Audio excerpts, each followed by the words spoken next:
Hello everyone, प्राजक्ताच live ब्लॉगच्या mini ब्लॉगमध्ये पुन्हा एकदा स्वागत. सो मी सकाळी हा बनवला होता पंजिरीचा शिरा. पंजिरी जी आम्ही गोल्डन टेम्पलला गेलो होतो तिकडनं आणली होती त्याचा. त्यानंतर दुपारी मी भाजी निवडताना मुलींसोबत खेळत होती चोर पोलीस. सो खूप मज्जा आली हे खेळताना. याची गंमत अशी की माझी ही छोटी आगाऊ मुलगी आहे ना, तिला पोलीस किंवा राजा आल्यानंतर ती ओरडून ओरडून सांगायची की मी राजा मी राजा वगैरे असं, आणि चोर असताना सांगायची नाही. असं करून करून ही जिंकली. ओके. असं. त्यानंतर आम्ही गेलो होतो स्विमिंग क्लासेसला जेवून वगैरे दुपारी, आणि त्यानंतर आम्ही निघालो इथे कॉफी प्यायला. सो माझ्या कॉफीसोबत ह्या मुलींनी यांच्यासाठी हे काही मिल्कशेक्स ऑर्डर केले होते. ते प्यायल्या वगैरे नंतर आम्ही गेलो इकडच्या लोकल भाजी मार्केटमध्ये.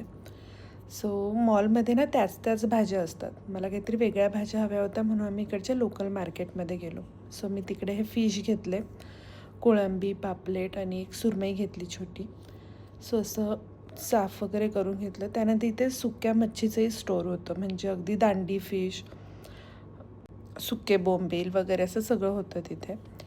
त्यानंतर इथे हे मटन मार्केट होतं, म्हणजे इथे अगदी बीफ वगैरे असं सगळंच भेटतं.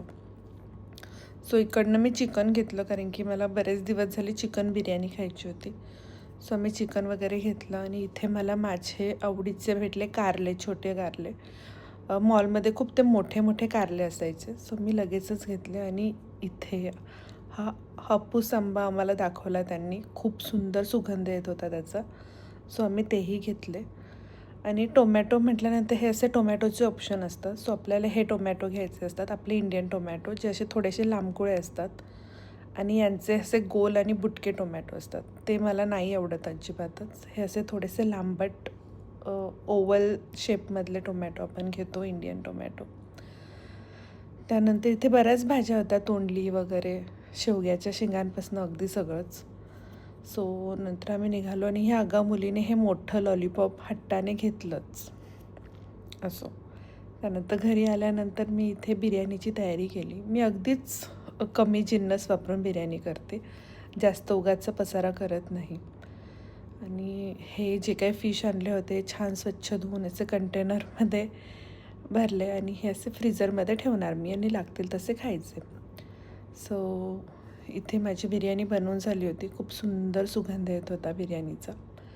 त्यानंतर आम्ही जेवलो. सो आता तुम्हाला माझे ब्लॉग्स आवडत असतील तर चॅनलला सबस्क्राईब करा, व्हिडिओजला लाईक करा. Thank you. Bye bye. Good night.